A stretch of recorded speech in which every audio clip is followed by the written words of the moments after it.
Untuk informasi lebih lengkap dan berita terkait, jangan lupa untuk klik link yang sudah ada di deskripsi. Dan jangan lupa juga untuk menginstal aplikasi CNBC Indonesia yang ada di Play Store dan juga App Store. Jangan lupa untuk kemudian di-subscribe ya. Di tengah perhelatan konferensi tingkat tinggi negara G20, Presiden China Xi Jinping menggagaskan bahwa negara G20 harus memastikan kelancaran fungsi ekonomi global dan juga memulihkan operasi industri dan juga rantai pasokan global atau global value chain yang aman, global supply chain yang aman dan lancar begitu. Beberapa cara yang diusulkan adalah dengan mengurangi tarif atau pajak tambahan dan juga hambatannya, yaitu barriers-barriersnya begitu. Apakah benar langkah ini akan sangat menguntungkan China sebagai negara eksportir terbesar di dunia? Dan bagaimana efek yang ditimbulkan nantinya bagi negara miskin dan juga negara berkembang?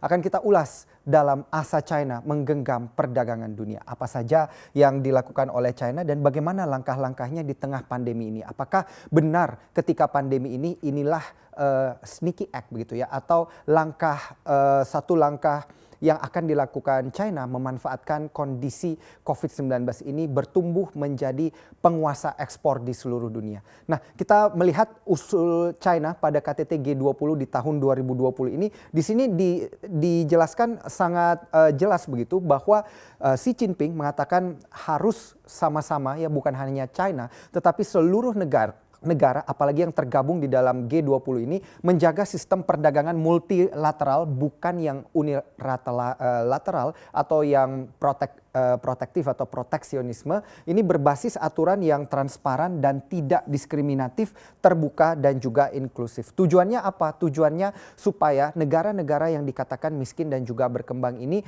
bisa berada di dalam global supply chain. Let's say kita melihat satu produk otomotif begitu ya, mobil, di mana komponen-komponen mobil ini kemudian dibuat dari berbagai belahan dunia yang masuk ke dalam global supply chain tersebut, maka negara-negara tersebut akan bisa menikmati dampak ekonomi daripada pembuatan mobil tersebut yang kemudian diekspor di seluruh dunia. Nah, ini yang dimaksudkan oleh Presiden China Xi Jinping, tetapi yang menjadi pertanyaan adalah apakah seluruh negara yang miskin dan juga berkembang ini sudah siap. Nah, akan kita bahas nantinya lebih lanjut. Nah, sehingga langkah-langkah daripada Xi Jinping yang pertama adalah berupaya menurunkan tarif. Nah, tarif ini walaupun memang menjadi satu kabar baik bagi negara yang sedang berdagang begitu, artinya tidak ada biaya-biaya tambahan bagi konsumen sehingga konsumen bisa membeli lebih banyak, tetapi yang menjadi ketakutan adalah banjir impor nantinya, sehingga banjir impor ini nanti akan melemahkan ekonomi dari satu negara. Tapi inilah yang dilakukan oleh China. China sudah berani begitu. Apakah karena China memang sudah lebih siap daripada negara lainnya dan memang sudah siap begitu?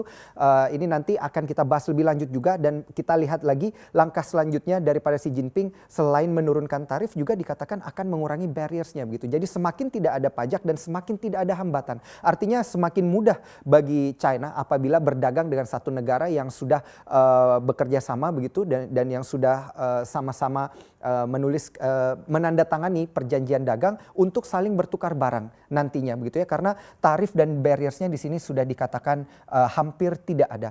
Penangguhan dan keringanan pembayaran utang juga sudah dilakukan oleh China, di mana China sudah menangguhkan kurang lebih 1,3 miliar dolar Amerika Serikat nilainya dalam bentuk penangguhan utang, dan juga China mengatakan akan lebih gencar lagi untuk kemudian melakukan langkah-langkah penangguhan utang supaya negara-negara lain yang memiliki utang dengan China lebih mudah membayarkan ke depan. Jadi semacam relaksasi begitu ya dari China. Yang keempat, menentang unilateralisme dan juga proteksionisme seperti yang disebut-sebut oleh Xi Jinping. Amerika adalah negara yang memiliki proteksionisme tinggi, lebih banyak melindungi produk-produk dan kepentingan-kepentingan negaranya, sebaiknya memang dikurangi begitu ya. Inilah yang digagaskan oleh Presiden China Xi Jinping. Dan yang terakhir adalah menerapkan sistem ekonomi yang terbuka. Jadi dapat kita lihat di sini China memang menginginkan negaranya itu lebih terbuka lagi ya, lebih terbuka dengan level yang lebih tinggi lagi ke depannya. Nah, tapi pertanyaannya adalah apabila hanya China yang siap begitu, negara lainnya nanti nasibnya akan seperti apa? Mari kita lihat fakta-faktanya. Data yang kami ambil dari World Trade Organization di sini menunjukkan pada Anda bahwa sudah sesiap apa China sebenarnya ini untuk menjadi raja ekspor global dan juga mencaplok begitu negara-negara lain yang berdagang dengan China. Kita lihat di sini pada saat kondisi pandemi COVID-19 terjadi, negara-negara seperti India yang berwarna hijau di sini Uni Eropa, yang berwarna merah di sini Amerika Serikat, dan bahkan Jepang di sini anjlok begitu ya nilai ekspornya. Walaupun memang hal ini diikuti oleh nilai impor, tetapi kalau kita bandingkan dengan China, hanya sedikit saja begitu penurunan terjadi oleh China. Penurunan ekspor terjadi dan kemudian saat ini ekspor China sudah kembali rebound. Data ini terakhir kami kumpulkan yang kami himpun dari website resmi WTO di kuartal kedua tahun 2020 begitu. Jadi dapat Anda lihat sudah sesiap apa China di sini. Sehingga ketika KTT G20 digaungkan dan berjalan begitu,